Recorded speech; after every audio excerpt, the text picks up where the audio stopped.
예, 지금부터 CRM과 고객 전략의 자격시험 문제은행 풀이를 시작하도록 하겠습니다. 자, 먼저 1번 문제. CRM이란 무엇인가? 이렇게 얘기했습니다. 요거 저희 CRM 이제 첫째 주에는 수업 내용 설명하고 바로 둘째 주차에 CRM의 정의부터 시작을 했어요. 자, CRM은 말 그대로 고지고대로 해석하면 고객 관계 관리잖아요. 그죠? 예. 고객과의 관계를 잘 관리하는 게 CRM인데, 그냥 그렇게 정의를 해버리면 약간 좀 애매하죠. 왜냐하면 CRM이 등장하기 이전에도 고객과의 관계를 잘 관리하려고 하는 기업들의 노력은 사실은 70년대, 80년대에도 충분히 있었다는 거죠. 그런데 왜 90년대 들어서면서부터 CRM이 주목을 받게 되었느냐? 그거는 단순히 고객과의 관계를 관리하는 게 아니라 고객도 아무 고객이나 대상으로 하는 게 아니고, 관계도 아무 관계나 대상으로 하는 게 아니고, 관리도 아무렇게나 관리하는 걸 얘기하는 건 아닐 거다. 고객의 관점, 관계의 관점, 관리의 관점에서 좀 새롭게 정의를 해야 CRM의 본질적인 정의를 내릴 수 있을 거다라는 점이에요. 그래서 학자들이 얘기한, 연구기관에서 얘기한 다양한 CRM의 정의를 참고해 보니 이렇게 요약이 되더라는 거예요. CRM의 대상이 되는 고객은 누구냐? 수익성이 높은 고객을 말합니다. 사실은 90년대 이전만 하더라도 그런 말씀 들어보셨죠? 고객은 왕이다. 그게 절대 진리인 줄 알았어요, 기업들이. 그 고객은 왕이다의 앞에 생략된 말이 뭐냐면 모든이에요, 모든. 모든 고객은 다 왕인 줄 알았어요. 예, 그런데 90년대 들어서 데이터베이스 기술이 발전하고 데이터 분석 기술이 발전하면서 고객 개개인의 가치를 측정해 보니까 80대 20 규칙이 거기에도 적용된다는 걸 알게 된 거예요. 전체 고객이 20%가 전체 수익의 80%를 내고 있다는 걸 알게 된 거죠. 그러면서 수익성 높은 고객을 발굴해서 이들을 잘 관리하는 게 중요하겠다라는 걸 알게 돼요. 그래서 CRM이 지향하는 고객은 수익성 높은 고객에 초점을 맞춘다는 게 첫 번째 포인트예요. 관계의 관점에서 보면 또 이제 90년대 이후에 이제 등장하게 된 개념이, 과거에는 제품이나 서비스 물건을 한번 팔고 나면 그냥 그 관계가 종료되는 그런 형태의 어떤 영업이나 마케팅을 기업들이 많이 했는데, 돈이 실제로 어디서 벌어지지를 잘 보니까 그게 아니라 제품을 한번 팔고 난 이후에 그 이후에 벌어지는 다양한 메인터넌스, 이런 데서 오히려 훨씬 더 많은 수익 창출의 기회가 있다는 걸 알게 되는 거예요. 그러다 보니까 고객과 한번 관계를 형성한 이후에 그 관계를 버린 게 아니라 획득한 다음에 이 관계를 계속 유지해 가고 그 관계를 더욱더 강화해 가는, 그렇게 해서 단기적인 관계로 끝나는 게 아니라 장기적으로 계속 지속되는 관계를 유지하는 것이 중요하겠더라라는 것을 알게 되죠. 그래서 CRM이 지향하는 관계는 획득, 고객 관계의 획득, 유지, 강화를 모두 포괄하는 장기적인 관계를 지향한다라는 게 관계적인 측면에서의 CRM 정의예요. 마지막 관리는 우리가 이제 90년대, 2000년대 들어서면서부터 급속도로 발전하는 기술이 소위 얘기하는 정보통신 기술이죠. 그리고 CRM은 기본적으로 고객 개개인을 측정해서 고객 개개인에게 맞춤화된 메시지를 전달하는 거가 핵심이에요. 그러려면 고객 개개인과 커뮤니케이션 할 수 있어야 되는 겁니다. 그래서 그러기 위해서는 최신의 정보통신 기술, 인터넷 기술, 모바일 기술, 이거 써야 되는 거죠. 그래서 데이터베이스나 통신과 같은 ICT 기술을 통해서 관리하는 것이 CRM의 특징입니다. 그래서 CRM은 고객 어떤 고객, 수익성 높은 고객, 관계는 어떤 관계, 획득, 유지, 강화를 포괄하는 장기적인 관계, 마지막 어떻게 관리, 데이터베이스나 ICT 기술을 활용해서 효과적으로 관리하는 것이 CRM이다, 이렇게 정의할 수 있는 겁니다. 자, 2번 문제는 1990년대 이후에 CRM이 발전되어 온 3단계를 설명하시오 이랬는데요. 자, CRM은 크게 이제 제일 처음에 등장했을 때는 굉장히 기능적인 관점에서의 CRM으로 출발을 합니다. 그래서 요 기능적 관점에서의 CRM은 기본적으로 이제 뭐 영업 활동, 그래서 세일즈포스 오토메이션, 제일 1단계로 처음에 많이 도입이 됐고, 그 다음에 이제 콜센터, 이런 것들이 이제 1단계 CRM으로, 그래서 뭔가 영업 업무를 자동화되거나 고객 상담 업무를 뭐 좀 이렇게 편하게 한다든가 이런 쪽에서 CRM을 구현을 했는데, 이때는 약간 기능적인 관점에서만 구현이 됐기 때문에 기존 운영 업무의 효율성을 증대하는 게 목적이었지, 뭔가 고객을 통합적으로 관리하거나 이런 개념이 전혀 없었어요. 각각의 요소들이 서로 연계되지 못한 채 개별적으로 접근하던 시기가 기능적 CRM의 단계입니다. 이게 이제 조금 더 발전이 되고 나면 고객 접점 통합 CRM이 됩니다. 고객 접점 통합 CRM에서는 고객과 접촉하는 모든 채널, 모든 방법들이 전부 연계되고 하나로 합쳐지는, 고객의 관점에서 뭐 영업 활동, 마케팅 활동, 뭐 심지어 재무회계 뭐 이런 서비스까지 고객과 접점된 모든 것들이 하나의 패키지로 통합이 되게 되고요. 그래서 이때부터 비로소 이제 CRM 솔루션들이 하나의 패키징화되는 그런 현상이 나타나게 되고, 여기서 이제 제일 중요한 거는 활동이 어떤 형태로 이루어지든, 기능이 어떤 기능이 이루어지든 고객에 대한 관점은 동일한 관점으로, 동일한 데이터베이스로, 동일한 채널로 이렇게 채널 관리로 접근된다는 점에서 차이가 있게 됩니다. 여기 이제 좀 더 발전된 단계로 전략적 CRM 단계를 이야기합니다. 전략적 CRM은 우리가 이제 경영학에서 전략 그러면 이게 이제 경쟁과 관련된 거거든요. 경쟁. 예. 경쟁에서 이기는 거. 경쟁 우위를 갖는 게 전략적인 의미예요. 그래서 이제는 CRM이 단순히 뭐 어떤 기능의 향상, 효과성의 향상 이 정도가 아니라 경쟁 우위로 활용되는 수준으로. 그러려면 마케팅이나 영업이나 이런 고객 접점에 있는 부서만 CRM을 해서는 안 되고 뒤에 있는 백단까지도 전사적으로 조직 전체가 고객 중심적으로 재편되고 ERP나 SCM이나 이런 것들이 CRM의 관점에서, 고객의 관점에서 전부 다 이제 움직이고 재편되는 그런 수준의 CRM, 가장 상위 레벨의 CRM을 우리가 전략적 CRM이라고 한다. 이렇게 단계별로 발전되어 왔다. 이렇게 이야기할 수 있습니다. 자, 세 번째, 고객 순자산 가치란 무엇이며 이것이 어떤 구성 요소로 구성되는가라고 되어 있는데요. 요거는 3번 강의 노트에 있습니다. CRM 3번 강의 노트 보시면 고객 순자산 가치의 개념이 나오는데요.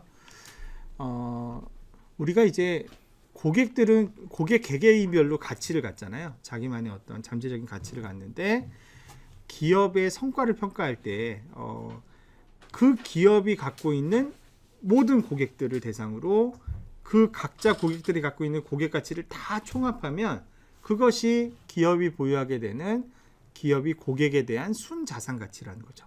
커스터머 이퀴티를 여기서 고객 순자산 가치라고 번역을 한 겁니다. 그래서 커스터머 이퀴티라는 거는 사실은 시그마 합계죠. 시그마 각 개별 고객들의 가치, 커스터머 라이프타임 밸류를 전체 고객에 대해서 서메이션한 거예요. 기업의 입장에서. 그게 이제 고객 순자산 가치의 개념인데, 기업의 수익은 사실은 고객이 만들어주는 거잖아요. 그래서 각각의 고객 가치의 합인 고객 순자산 가치를 관리하는 것이 재무제표상에서 얼마 이익이 나느냐, 이거 이상으로 굉장히 중요할 수 있고 중요한 관리 대상이 된다라는 의미인데요. 고객 순자산 가치는 무엇으로 구성되는가? 크게 보면 이거는 고객들이 왜 우리 제품을 사지? 왜 우리 서비스를 사야만 하지? 와 직결된 내용이다. 그거는 우리 제품이나 서비스가 어떤 가치를 제공할 때, 그리고 우리 제품이나 서비스가 좋은 브랜드를 갖고 있을 때, 우리 제품이나 서비스가 어떤 좋은 관계를 형성하고 있을 때, 고객과, 그럴 때 고객은 우리 제품이나 서비스의 가치를 느끼고 기여를 한다 이거죠. 그래서 고객 순자산 가치의 구성 요소는 이렇게 세 가지로 나눠볼 수가 있습니다. 가치 자산, 브랜드 자산, 관계 자산, 이렇게 나눠볼 수가 있어요. 가치는 보통 요 세 가지의 함수로 표현을 합니다. 퀄리티가 좋아야 인지하는 가치가 높아지고요. 가격은 저렴해야죠. 가격은 저렴해야 하고, 편의성이 좋아야 좋은 가치로. 근데 이거는 객관적인 값이 아니에요. 고객마다 다 뭐 똑같은, 자기마다 인지 함책이 다를 수 있기 때문에 주관적인 가치, 인지적인 가치를 말하는 것이 가치 자산이고요. 브랜드는 잘 아시죠? 브랜드는 마케팅에서는 신뢰와 많이 관련돼 있어요. 신뢰. 뭘 딱 보면 이거 믿고 먹을 수 있겠다, 뭐 믿고 마실 수 있겠다, 뭐 이런 거. 신뢰와 상당히 관련이 있습니다. 브랜드가 좋으려면 브랜드 인지도가 좋아야 되죠. 그래서 기억나시죠? 수업 시간에 제가 요새 수업할 때 하이샤파 물어보면 학부생들 대부분 모릅니다. 이게 뭔지. 여러분들은 다 아시죠? 이 딱 보고 이거 이렇게 알면 브랜드 인지도, 브랜드 제인입니다. 브랜드 제인. 브랜드 리콜은 어떤 상황에 처했을 때 브랜드를 회상하는 거예요. 예를 들어서 두통에 뭐예요? 펜잘. 뭐 아니면 뭐 타이레놀, 뭐 게보린 다 다르죠. 예, 그게 회상되는 브랜드가 다릅니다. 상처에 누구는 후시딘, 누구는 마데카솔 다 달라요. 네, 이런 게 브랜드 회상, 브랜드 연상, 브랜드 이미지 이런 것들이 브랜드 자산을 구축하고 관계 자산은 뭐 예를 들면 로열티 프로그램을 통해서 항공사 마일리지 때문에 내가 다른 데 못 가고 계속 그 항공사와 거래한다든가 아니면 내가 가면 특별한 처우를 해준다. 예를 들면 프라이빗 뱅킹처럼 그러면 이제 계속 거기랑 유지하게 되죠. 그 다음에 뭐 친근화 프로그램 여고생들 요새도 하는지 모르겠는데 고3 여학생들한테 메이크업 강의에서 이제 장래 고객이 되게끔 아모레퍼시픽에서 한다든가 메일 유업이나 남양 유업이 산부인과에 가서 영업하잖아요. 예, 계속 자기 제품 쓰라고 그런 거 커뮤니티 프로그램 이런 것들이 있습니다.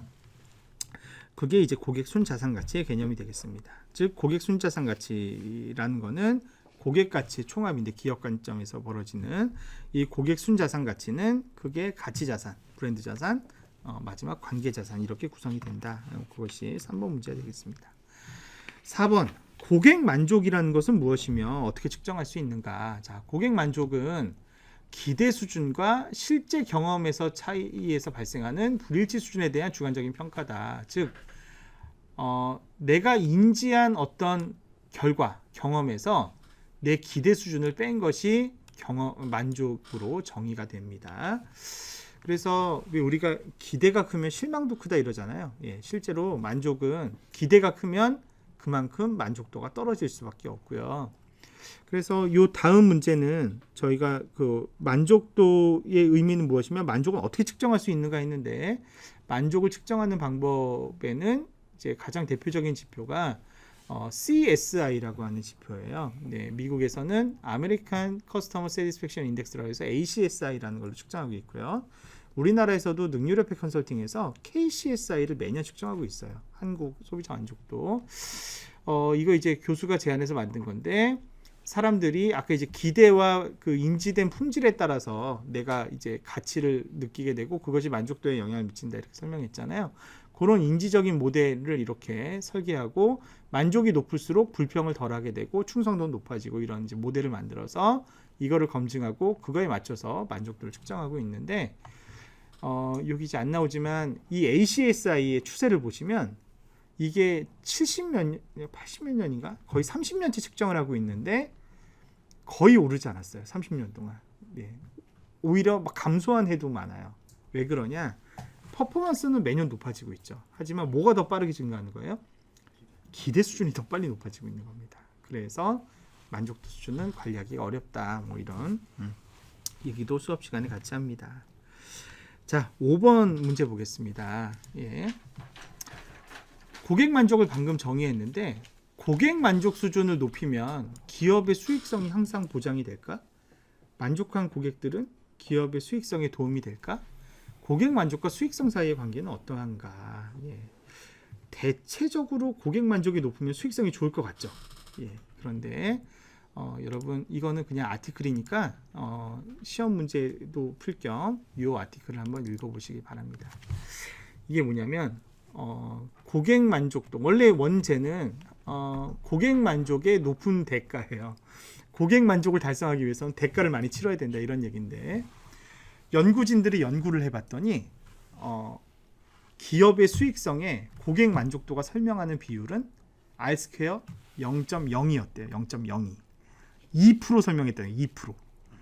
그러니까 고객이 만족한다고 해서 수익성이 좋아지는 게 아니란 사실을 발견합니다. 왜 그럴까요? 잘 생각해보면 굉장히 당연합니다. 고객은 어떤 때 만족하죠?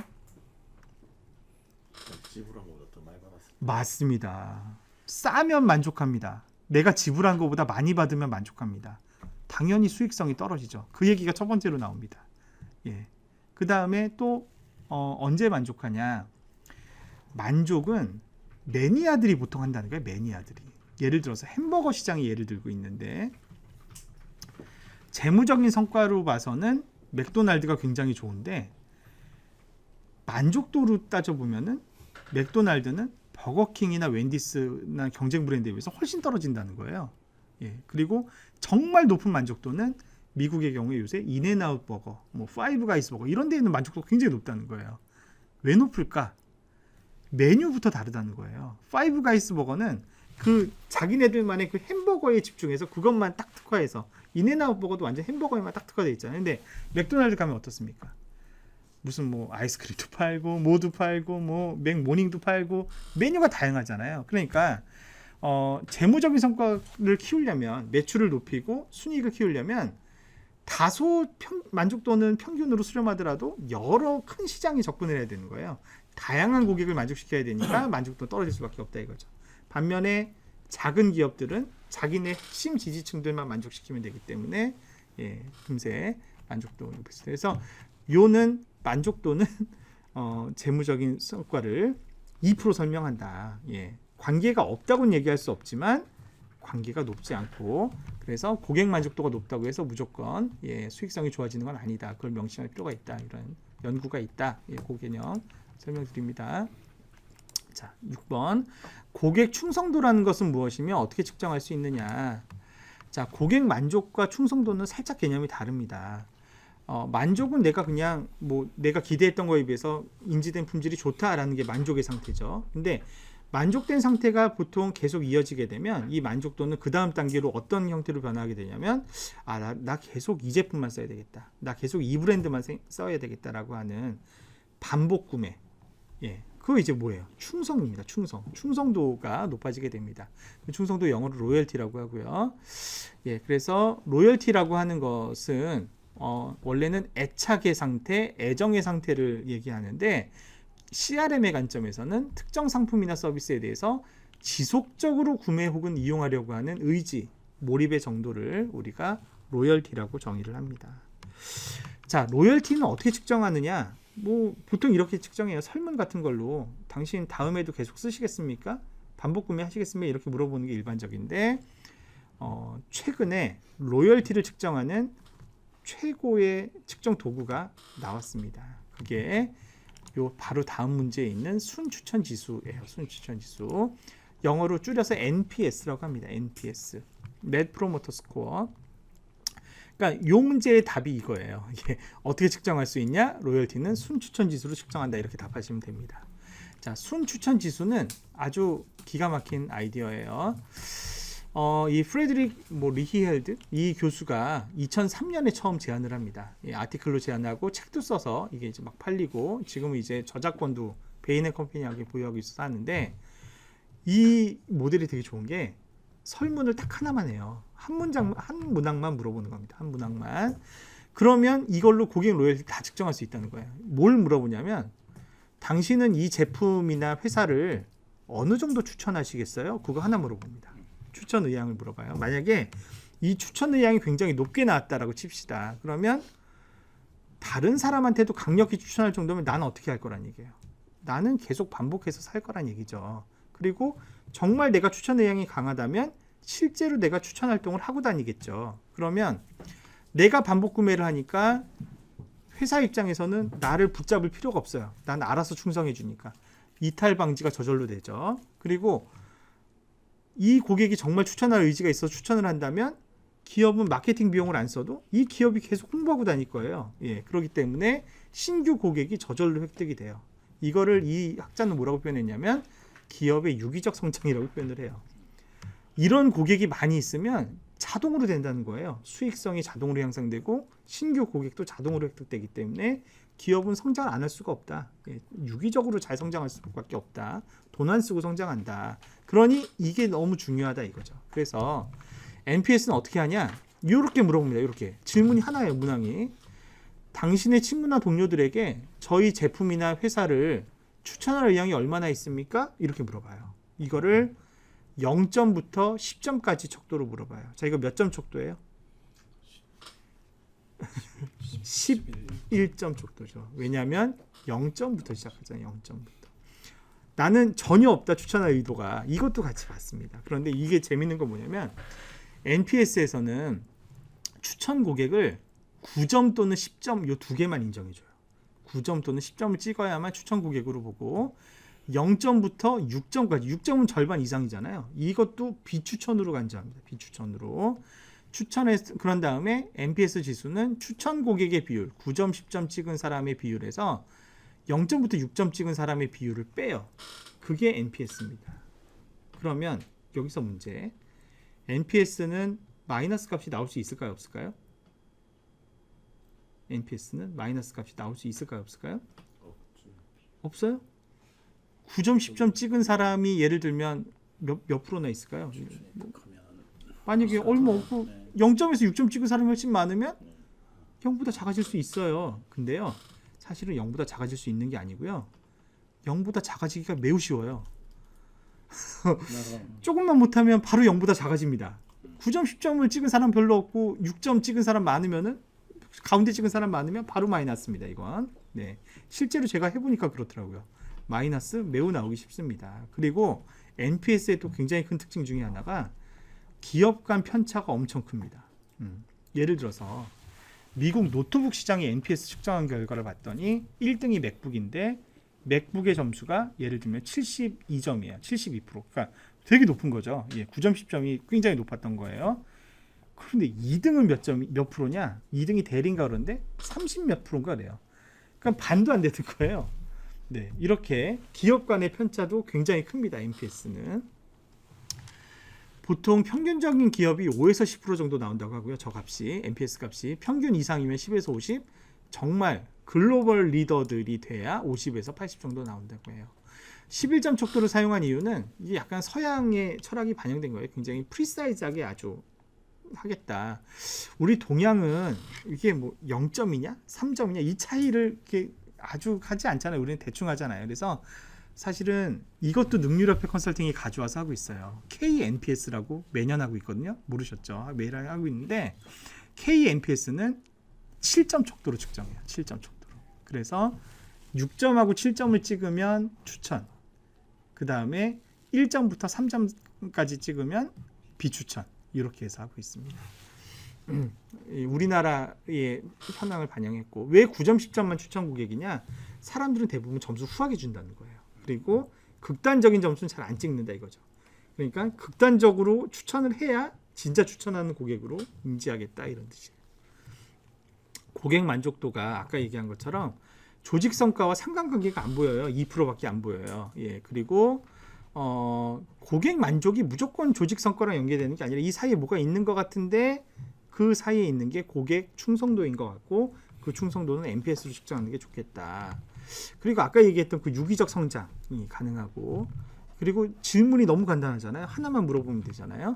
그러다 보니까 글로벌 기업들이 지금 많이 쓰고 있어서 NPS가 많이 활성화되고 있다. 뭐 그런 내용들로 NPS를 설명드릴 수 있습니다. 자, 그 다음 문제. 예, 공정가치선에 대해 설명하시오. 자, 공정가치선은 이거 이제 3주차 강의 노트 25번 슬라이드에 나옵니다. 자, 이게 뭐냐면 X축은 기업이 고객으로부터 얻는 가치를 말해요. 기업이 고객으로부터 얻는 가치. Y축은 반대로 고객이 기업으로부터 얻는 가치를 말합니다. 예, 그런데 만약에 여기 있는 X 이렇게 봅시다. 여기 있는 X, 여기 있는 X라고 하면 고객은 기업으로부터 많은 가치를 얻죠. 그런데 기업은 고객으로부터 얻는 게 별로 없어요. 예, 그러면 이 관계는 지속 가능하겠어요? 이 관계는 계속 지속되다가는 기업이 어떻게 됩니까? 망하게 되겠죠. 예, 이 관계는 계속 지속될 수 없습니다. 그래서 보통 이건 언제 하냐면 신제품이 막 출시됐을 때 이벤트 형태로 잠깐 하는 거죠. 호객행위 하려고. 하지만 시간이 지나고 나면 원래대로 돌아오죠, 보통. 예, 그래서 이건 지속될 수 없어요. 요런 관계 어떠세요? 요런 관계. 만약에 기업은 고객으로부터 가치를 많이 얻는데 고객은 기업으로부터 얻는 가치가 별로 없어요. 그러면 그 고객이 이상한 성향이 있는 사람이 아니고서야 이 관계를 오래 지속하겠어요? 다른 경쟁 기업으로 옮겨가거나 아니면 안 쓰던가 뭔가 대책을 세우겠죠. 그죠? 이 관계 역시 오래 갈 수 없습니다. CRM에서는 아까 관계가 어떤 관계를 지향한다고 했습니까? 기업과 고객 간의 장기적 관계를 지향한다고 했잖아요. 장기적 관계가 지속되려면 제일 중요한 요소가 지속 가능성입니다. 지속 가능성. 지속 가능하려면 기업과 고객이 어떻게 해야 되냐? 상호 호혜 관계여야 합니다. 어느 한쪽만 이득을 보고 어느 한쪽이 손실을 본다면 그 관계는 서스테이너블하지 않다는 거예요. 그러면 어디에 있어야 상호 호혜겠냐? 45도 각도로 가야 된다는 거예요. 고객도 기업한테 가치를 얻고 기업도 고객한테 가치를 얻는 요 공정가치선상에 있어야 된다. 그게 공정가치선의 개념입니다. 상호의 장기적 관계를 위한 지속 가능성을 설명하는 개념이 요 개념이다. 이렇게 이해할 수 있겠습니다. 자, 9번 사이즈 오브 월렛과 쉐어 오브 커스터머는 무엇이며 기업에게 어떤 의미를 갖느냐. 자, 요거는 저희 그 다음 강의 노트 4주차 강의 노트에서 설명할 수 있겠습니다. 자, 여기 보시게 되면 17번 슬라이드에 관련된 내용이 있는데요. 네, 17번 슬라이드에 있습니다. 자, 사이즈 오브 월렛은 그대로 직역하면 지갑의 크기잖아요. 지갑이 크다는 얘기는 돈 많다는 얘기죠. 그래서 고객이 특정 상품 카테고리를 얼마나 큰 손이냐, 얼마나 많이 소비하냐를 말합니다. 예를 들어서 전자기기에 대해서 제가 예를 들어서 연간 뭐 300만 원어치를 산다. 그 얘기는 저의 전자제품에 대한 사이즈 오브 월렛은 300만 원이다. 이렇게 얘기할 수 있는 겁니다. 그게 고객 구매력을 말합니다. 자, 그런데 이제 쉐어 오브 커스터머라는 개념이 있습니다. 고객 점유율이라는 개념이 있어요. 고객 점유율은 사실은 고객 점유율에는 크게 두 가지가 있어요. 고객 마음 점유율이 있고요. 쉐어 오브 커스터머스 마인드가 있고요. 두 번째 쉐어 오브 커스터머스 월렛이 있습니다. 즉 고객 지갑 점유율이라는 게 있습니다. 자, 고객 마음 점유율은 심정적인 관점에서, 마음적인 관점에서 여러 경쟁사 중에 우리 회사가 차지하는 비중이 얼마냐라는 게 고객 마음 점유율이에요. 예를 들면 제가 가전제품을 살 때 예를 들면 LG라는 제품 되게 좋아한다.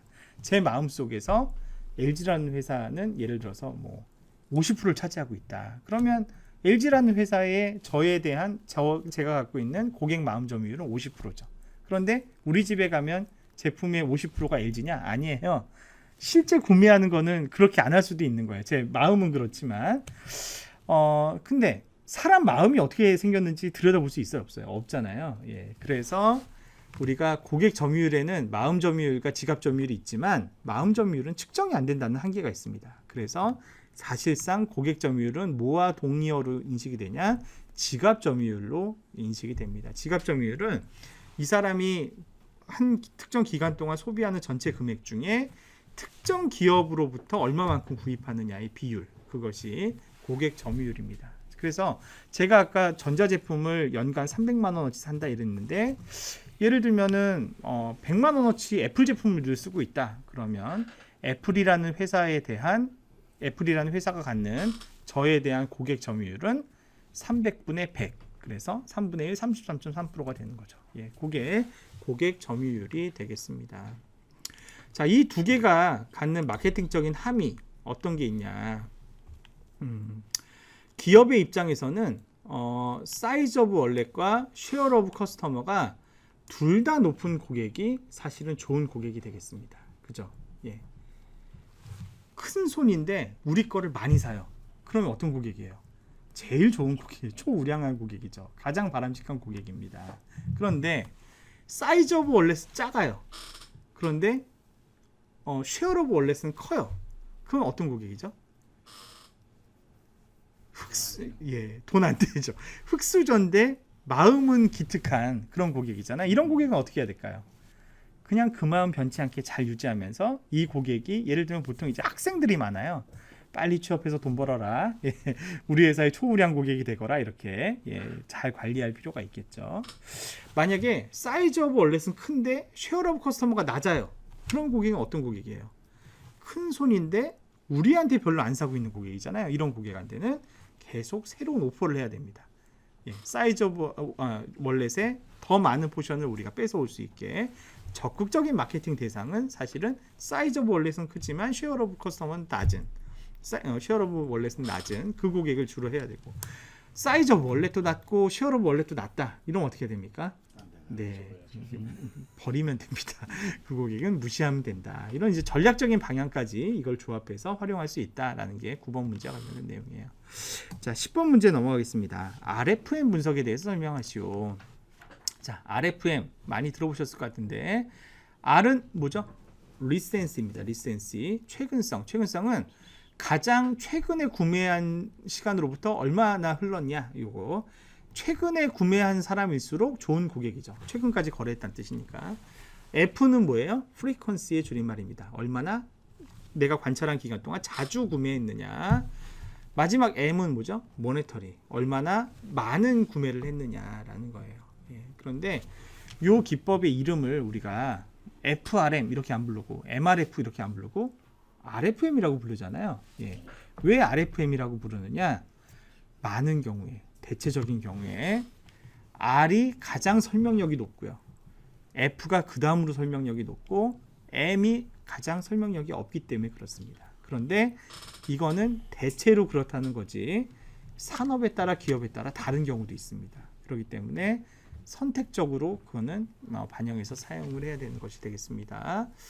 자, 그래서 이 RFM을 보통 어떻게 쓰느냐? 예를 들면 R의 1등급은 몇 점, 2등급은 몇 점, 3등급은 몇 점 이렇게 점수를 부여하고 R에 대한 가중치는 몇 프로, F에 대한 가중치는 몇 프로, M에 대한 가중치는 몇 프로해서 얘를 전부 다 합산해서 가중합해서 고객들을 평가할 때 당신은 RFM 30점 고객이야, 당신은 72점 고객이야 이렇게 점수화해서 이렇게 관리할 수도 있겠고요.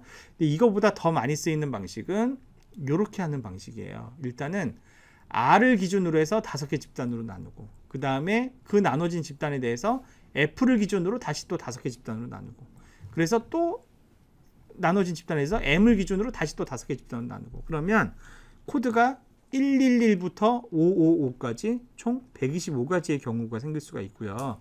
111은 전부 1등급이니까 초우량 고객입니다. 555는 다 최하위 등급이니까 이제 버려야 될 그룹인 거죠. 그래서 이 RFM 등급이 높은 고객들을 선별해서 뭐 예를 들면 캠페인을 한다거나 뭔가 저기 DM을 발송한다거나 이런 식으로 쓸 때 RFM 모델을 사용을 한다. 그게 이제 RFM 분석의 일반적인 활용이 되겠습니다.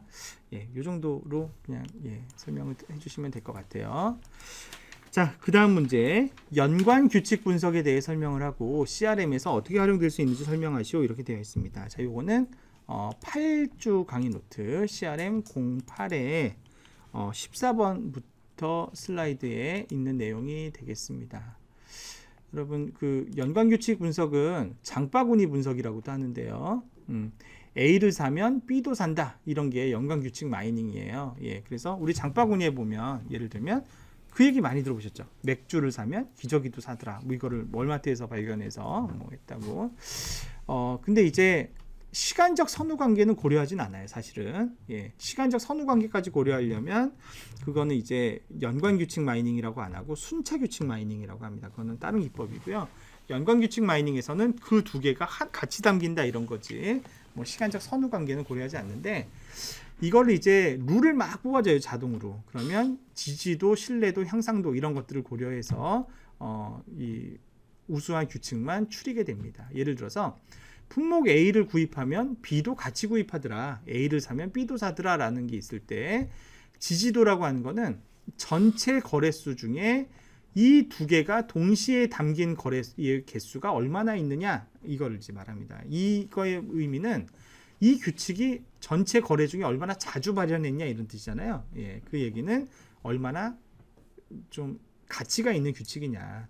아니 어렵게 규칙 찾았는데 이게 발생하는 가능성이 거의 없어요. 그러면 그 규칙은 비즈니스적인 가치가 없잖아요. 그래서 서포트는 일단은 최소 어느 정도는 돼야 비즈니스적인 의미가 있다. 이걸 이제 가려낼 때 필터링 할 때 1차적으로 적용하는 기준이 지지도예요.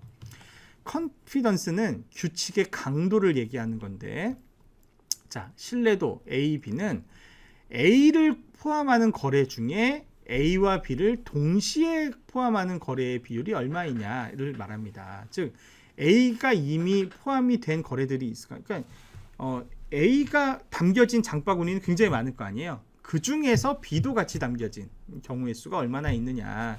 즉 이 규칙이 얼마나 강도 있는 신뢰할 만한 유의미한 규칙인지를 나타내는 게 신뢰도입니다. 예. 그런데 이 신뢰도 역시 약간 한계가 있습니다. 자, 어떤 한계가 있느냐?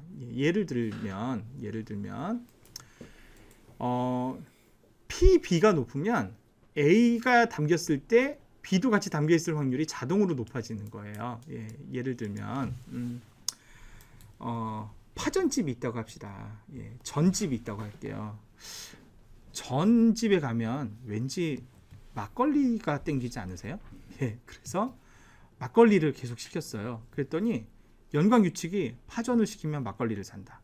뭐 해물전을 시키면 막걸리를 산다. 이런 룰들이 막 나온 거예요. 근데 이거 룰에 예를 들면 신뢰도도 굉장히 높은데 잘 생각해 보면 신뢰도가 왜 높은가를 생각해 보면 이게 너무 인기 상품이라 높은 거예요. 그러니까 보통 그 집에 오면 다들 막걸리를 사기 때문에 이 값이 저절로 높아지는 그런 문제가 생길 수가 있다는 겁니다.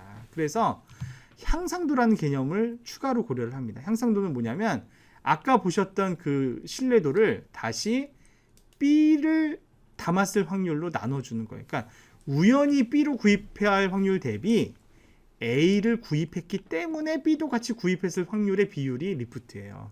요게 1보다 커야 우연히 막걸리를 구매한 게 한 거에 비해서 파전을 시켰더니 막걸리도 산 비율이 상대적으로 높아야 파전을 산 사람한테 막걸리를 추천했을 때 의미가 있다는 거죠. 만약에 이게 1보다 작다면 오히려 반대로 해석해야 됩니다. 평소 막걸리 팔리는 거에 비해서 파전을 시킨 사람이 막걸리를 시키는 경우가 더 낫다는 의미죠. 이게 1보다 작아지면. 그렇기 때문에 막걸리를 뭐 저기 패키지 상품으로 추천해야 되는 게 아니라 오히려 그렇게 홍보하면 안 되는 관계가 되는 거고요. 1일 때는 뭐 파전을 먹는 거랑 막걸리가 팔리는 거랑은 전혀 관계가 없는 독립적인 관계라는 의미입니다. 조금 복잡하지만 이거 뭐 저기 답안에까지 쓰실 필요는 없지만 이런 식의 개념들을 이용을 해서 룰을 솎아낸다라고 하는 것인데 연관규칙 분석은 이거 잘 알면 이거 가지고 다양한 마케팅 활동 할 수 있을 것 같잖아요. 예, 그런데 의외로 별 도움이 안 되는 기법 중에 하나입니다. 왜냐하면 A를 사면 B를 산다라는 걸 알았을 때 결정적으로 이 기법이 안 알려주는 게 있어요. 왜 샀는지를 안 알려줍니다. 왜 A와 B를 같이 담았는지 왜를 안 알려줘요. 이 기법은 그냥 A를 사면 B도 사를 알려주지 왜 A를 사면 B를 사는지를 안 알려줍니다. 그러니까 왜를 모르니까 뭘 할 수 없어요? 전략을 짤 수가 없어요. 전략을. 그래서 제가 이제 여기 예시를 했는데 월마트에서 예를 들면 바비 인형이 20초당 한 개씩 팔린대요. 20초당 한 개씩. 그런데 분석을 했더니 연관규칙이 나왔어요. 이 바비 인형을 구입한 고객의 60%는 세 가지 사탕 중에 하나를 반드시 구입하더래요. 그러면 이 룰을 어떻게 활용할 거냐는 거예요. 바비 인형 전시대 옆으로 사탕 진열대를 옮길 것인가? 아니면 바비 인형 모양으로 아예 사탕을 만들어 팔까? 어떻게 해야 되나? 네. 이거는 바비 인형을 구입한 고객의 60%가 왜 사탕을 샀는지를 알아야만이 이 중에 어느 게 답인지를 알 수 있습니다. 제가 예상하기로는 보통 장난감이나 인형을 하나 사주면 애들이 거기서 만족하지 않습니다. 옆에 있는 걸 또 사달라고 하죠. 그러면 거기서부터 이제 싸움이 벌어져요. 예, 그리고 이제 거기서 막 드러눕고 진상을 피우는 아이들이 있습니다. 그러면 엄마들이 이제 막 달래죠. 예. 끝까지 계속 안 풀어진다 그러면은 계산대 앞에 있는 사탕을 하나 치워서 야 이거 먹고 떨어져 이렇게 딱 해서 하는 그거의 가능성이 상당히 있죠. 만약에 제가 예상한 시나리오가 맞다고 하면 멀쩡한 사탕 진열대 계산대 앞에 있는 사탕 진열대를 바비 인형 옆으로 갖다 놓는 거는 별로 효과적인 전략이 아닐 수도 있죠. 물론 제 가설이 틀릴 수도 있고요. 그래서 이게 뭐냐, 뭘 시사하냐면 연관규칙 분석은 Y를 알려주지 않아요. 그렇기 때문에 Y에 대한 가설을 세워야 됩니다. 우리가. 그리고 그 가설을 가지고 매장별로 파일럿 테스트를 해봐야 됩니다. 실제로 월마트도 여러 가지 가설을 세우고 여러 지점에서 실험을 해본 걸로 알고 있어요. 예, 뭐가 정답인지 모르지만 그걸 통해서 전략을 수립한 것으로 알려져 있습니다. 예, 그런 특징이 있다라는 말씀드립니다. 자, 12번 CRM 시스템을 구성하는 세 가지 요소를 설명하고 각 요소 간의 관계를 설명하시오 이랬습니다. 이거는 CRM 6주차 강의 노트에 있습니다. CRM 시스템 이런 말 많이 하는데 자, 이 CRM 시스템에는 중요한 키워드가 하나 생략되어 있어요. 뭐가 생략됐냐면 CRM 무슨 시스템? 정보가 생략된 겁니다. CRM 정보 시스템을 말하는 겁니다. 자, 모든 정보 시스템은 인풋, 프로세스, 아웃풋, 피드백 이런 구조를 갖죠. 예. 인풋은 데이터고요. 데이터가 들어와서 그거를 적절하게 처리해서 뭔가 의미 있는 정보를 산출하는 구조로 되어 있는데 이 CRM 시스템은 우리가 보통 CRM 활동이 크게 Plan, Do, See 이렇게 구성이 되잖아요. 이거에 대응돼서 분석 CRM, 운영 CRM, 협업 CRM 이렇게 나누어 볼 수 있습니다. 그래서 플랜에 해당되는 것이 분석 CRM, 그 다음에 운영에 해당되는 것이 운영 CRM, 도에 해당하는 것이 마지막 피드백에 해당하는 것이 협업 CRM인데 실제로 도는 C와 동시다발적으로 이루어지는 경우가 많습니다. 그래서 어떤 사람들은 협업 CRM은 안 치기도 합니다. 그런 경우에 분석과 운영 CRM 크게 두 가지로 나누어지고요. 분석 CRM에서 예를 들면 이제 뭐 캠페인이다 그러면 누구를 대상으로 캠페인을 할 것이냐 뭐 이런 거, 캠페인 플랜을 어떻게 짤 것이냐 이런 거에 대한 인사이트를 제공을 해주면 그거에 기반해서 오퍼레이셔널 CRM 단계에서 실제 CRM을 전개하고요. 그렇게 하면 피드백이 고객으로부터 올 거 아니에요. 그런 것들 수집, 조사, 관리하는 게 협업 CRM에서 콜센터를 중심으로 해서 고객과의 인터랙션이 이루어지는, 그렇게 해서 데이터가 쌓이게 되면 그 데이터가 다시 분석 CRM의 소스가 돼서 이게 이렇게 클로즈드 루프로 반복되는 그런 원리로 구성이 된다. 이렇게 설명할 수 있습니다. 자, CRM 문제은행은 약간 두서가 없어요. 그래서 13번 문제는 또 앞에 있어요.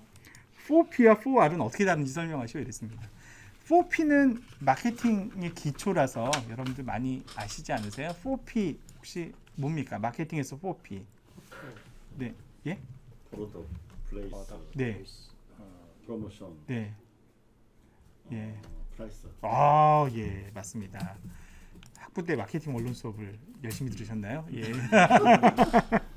맞습니다.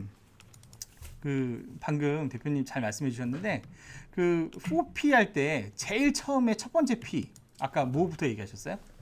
프로덕트. 그렇죠. 예.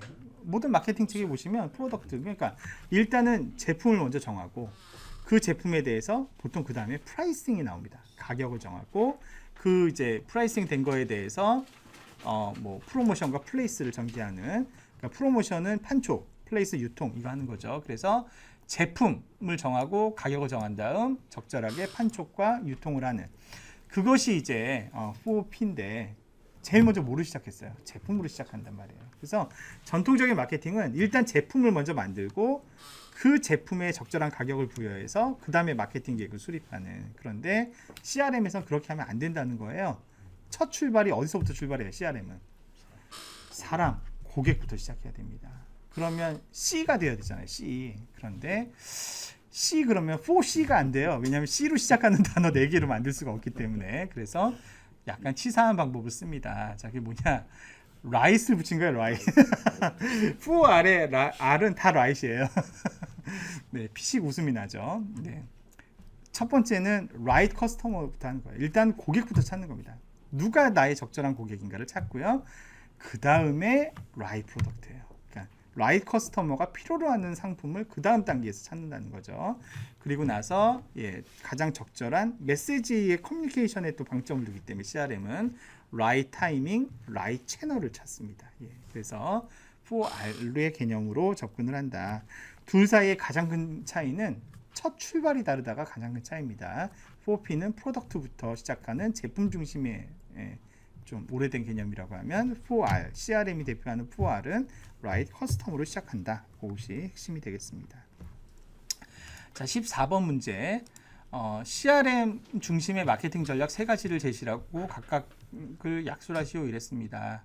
자, 요거는 제가 시간 관계상 다 열어보지 않겠는데요. CRM 10주차 강의에 있습니다. CRM 10번 강의 노트에 보시면 CRM 중심의 마케팅 전략 이렇게 나오고요. 여기 목차 잠깐 보시면 요렇게 3개가 나와요. 캠페인 관리, 로열티 프로그램, 이벤트 기반 마케팅. 요게 CRM 중심의 마케팅 전략 실질적인 도구 3가지입니다. 캠페인 매니지먼트 뭡니까? 캠페인 관리. 뭐 잠깐 캠페인 관리 잠깐 설명드린다면,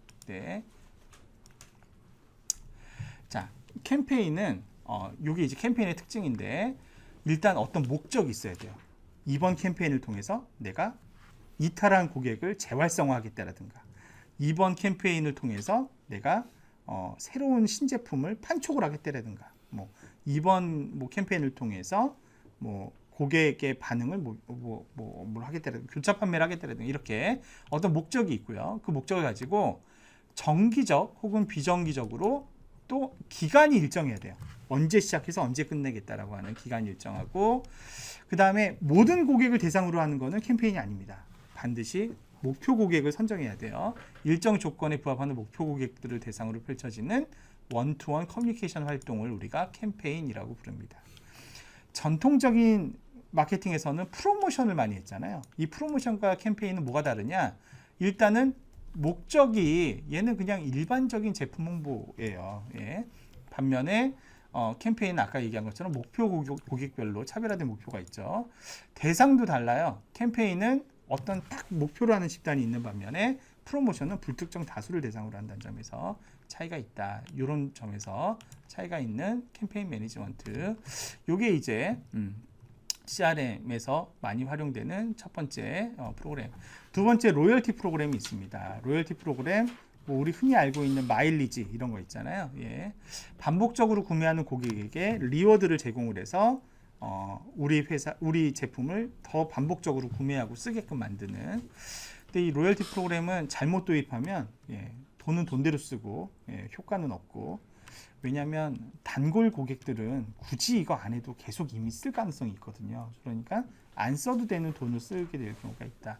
이거 잘못해서 망한 회사로 서브웨이 있어요. 서브웨이 아시죠? 샌드위치. 미국 사람들이 서브웨이 왜 먹습니까?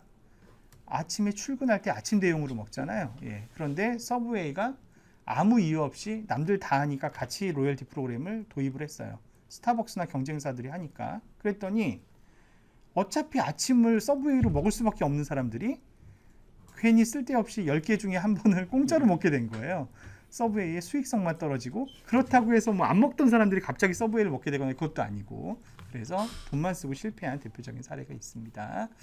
자, 그 다음에 이제 이벤트 기반 마케팅이 있습니다. 어떻게 보면 가장 CRM다운 마케팅 전략인데요. 여러 이벤트를 정해 놓고 있다가 특정 이벤트가 트리거 됐을 때 그때 뭔가 이제 마케팅 액션이 발동되는 그런 형태의 마케팅을 이벤트 기반 마케팅이라고 해요. 일반적인 타겟 마케팅은 내가 아무리 정교하게 설계한다고 해도 성공 확률이 대부분 낮아요. 왜냐하면 고객이 내가 딱 타겟팅해서 들어갔지만, 예를 들어서 대출 상품을 추천한다 막 해서 타겟팅해서 딱 접근을 했지만, 그 순간 만약에 그 사람이 목돈이 필요 없다, 돈 쓸 데가 없다, 그러면 대출 조건 아무리 좋게 해줘도 반응을 안 하겠죠. 난 돈이 필요 없는데. 그러니까. 반면 이벤트 기반 마케팅은 고객을 계속 감시합니다. 그러다가 이 고객이 돈 필요한 것 같은데 라는 시그널이 감지되면 그때 대출 광고를 한단 말이에요. 그러니까 아무래도 성공 확률이 훨씬 높죠. 수십 배 높은 걸로 알려져 있어요. 그래서 이벤트 기반 마케팅.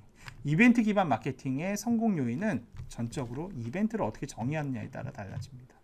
이벤트를 잘 잡아야 되는데, 근데 이 이벤트는 자동으로 안 잡아지는 것 같아요.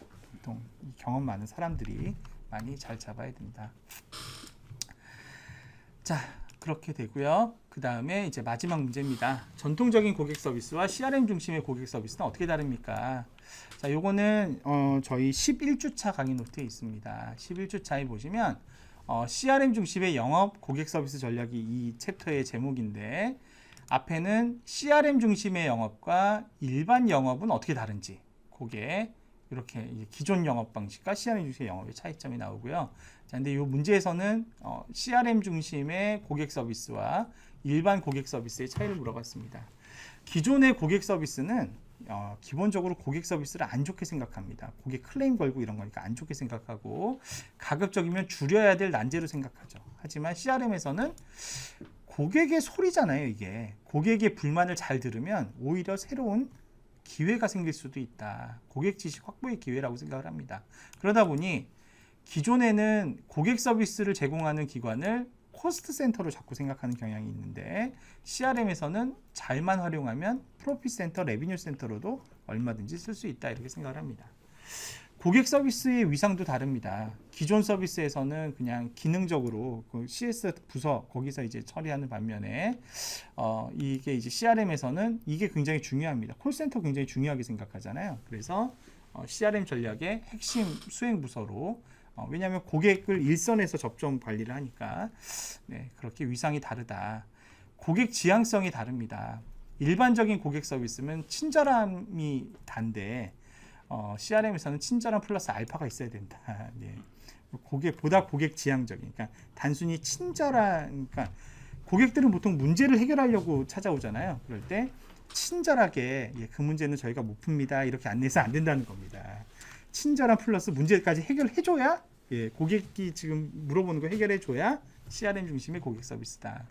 콜센터도 인바운드, 아웃바운드 따로따로 분리하고 이런 건 이제 기존의 방식이고요. 이제는 하나로 통합해야 되는 거고 고객 지향적으로.